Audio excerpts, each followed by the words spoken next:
Are you frustrated with your vibrant colors turning into a dull, muddy mess on the canvas? Have you ever wondered why your oil paintings lack the clarity and the brilliance that you desire? You love painting wet on wet, but the muddy colors are preventing you from achieving the stunning and professional looking oil paintings that you envision. I know how frustrating it can be when those vibrant colors don't translate on the canvas just the way you want them. Believe me, I have been there too, wondering as to why my oil paintings lack that brilliance and clarity that I had in mind. I completely understand the struggle of finding that delicate balance between making those bold brushstrokes and avoiding overmixing. Hi, my name is Rajat and welcome to my channel. I'm an oil painter based in Vancouver Island, and my desire is to make oil painting as easy and fun for you so that you can share your art with the world. In this video, I will go over achieving brilliant paintings while still working wet on wet. I paint in this technique almost 90% of the time, and I have fun with it. It's amazing when you can feel the paint and make those bold brushstrokes, and I'll be going over just that. Before we begin, if you're an oil painter interested in fast-tracking your growth, discovering your artistic voice, and painting with confidence, I highly encourage you to book a call with me using the link below. We can discuss how we can chart a roadmap for your goals. And if you like today's video, please consider subscribing and giving it a like. Now, let's dive in.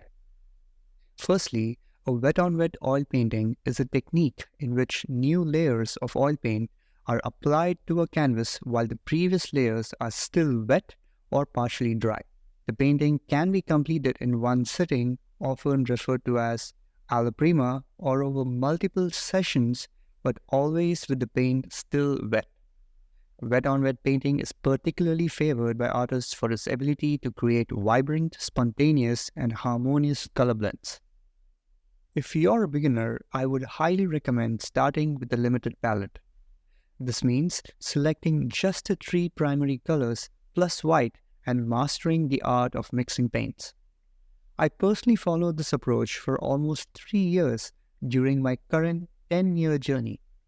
This method provided me with a valuable edge, instilling confidence in my color mixing skills, all without the need for extensive color charts. Using a limited palette is a key step in avoiding muddy colors. By restricting your color choices to a few primary hues, you simplify the complexity of your color mixing process. With a deep understanding on how these pigments interact, you gain the ability to create clean, harmonious colors that don't turn muddy. The controlled palette ensures that your mixture remains vibrant and vivid, enhancing the overall quality of your artwork. And after you're comfortable, you can then gradually expand your palette and incorporate new colors as you progress. The next point I would advise is maintaining a clean brush. This is a frequently overlooked aspect I believe is crucial to address. When you make a brushstroke, don't go beyond 2 or 3 strokes, because beyond 2 strokes, you are either reusing the existing paint on the canvas, which promotes further mixing and hence muddying in the process. After the stroke is complete, wipe off the excess paint with a paper towel. It's much more effective and requires minimal use of thinner. Avoid excessive use of thinners, because it can weaken the color pigments by breaking them down. Hence, the more further you are in the painting, it's better you use more medium than paint thinners. Next, I would recommend keeping a separate brush for dark colors, although it's not entirely necessary if you're skilled at applying paint in a way that prevents color mixing. However, until you have mastered this skill, it's best to use a separate brush for dark colors. The reason behind this is that any dark paint can potentially dull a lighter color and result in muddiness. It can be quite challenging to restore brightness to a color once it has been darkened. Using a dedicated brush for dark colors helps maintain the consistency and vibrancy of your lighter hues. It ensures that your light colors remain true and don't unintentionally mix with darker pigments. Also, it helps to streamline your painting process. You won't need to spend time cleaning your brush thoroughly every time you switch from dark to light colors, which can then save some time and make your workflow more efficient. Next, I would like to discuss the layering technique. Layering the paint is a crucial aspect, especially when working with wet-on-wet techniques. Since we are adding new layers or blending on top of existing still wet layers, the way you apply the new paint becomes essential. Let's break this down by step. Firstly, to apply paint on an existing layer effectively, we should hold the brush in a specific manner.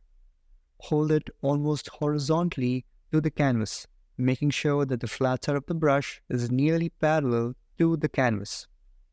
This orientation allows the layer of paint to come into direct contact with the canvas. The next point is to apply just the right amount of pressure to transfer the paint.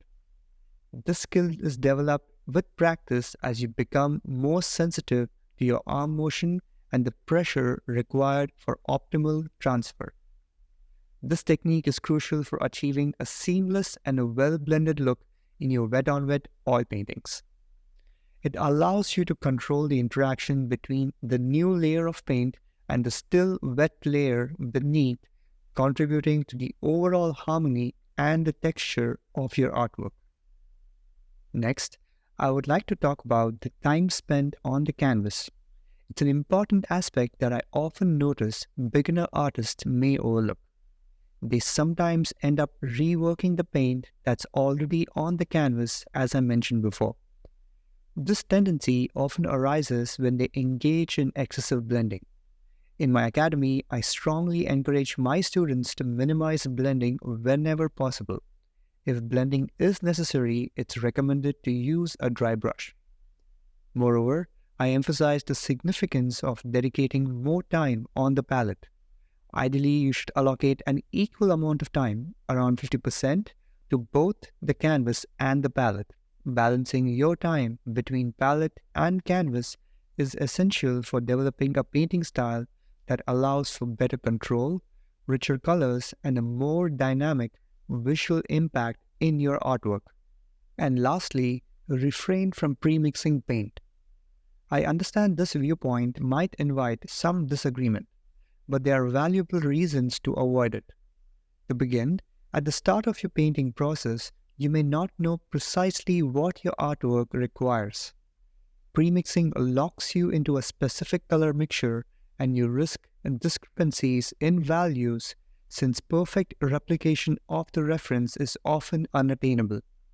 Instead, it's crucial to develop the ability to discern what your painting demands and adjust your mix accordingly. Therefore, practice mixing paint more frequently and start with smaller puddles, particularly if you are a beginner. This approach not only hones your skills, but also contributes to faster and more accurate paint mixing.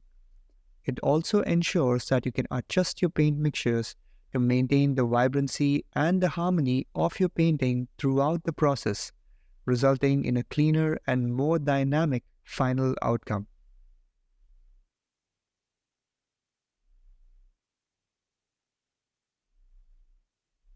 I hope these tips have been helpful and that you can implement them right away. Also, check out my free brushwork guide using the link below. I've broken it down with some visuals to help you master brushwork and avoid muddy paintings. In the comments below, let me know some of the challenges that you face in your oil painting, and I'll be happy to make a video addressing them. Again, if you're interested in creating a body of work in your style and bypassing years of trial and error, I'm here to help. I highly encourage you to book a call with me using the link below. And if you enjoyed today's video, please consider subscribing and giving it a thumbs up. Until next time, happy painting.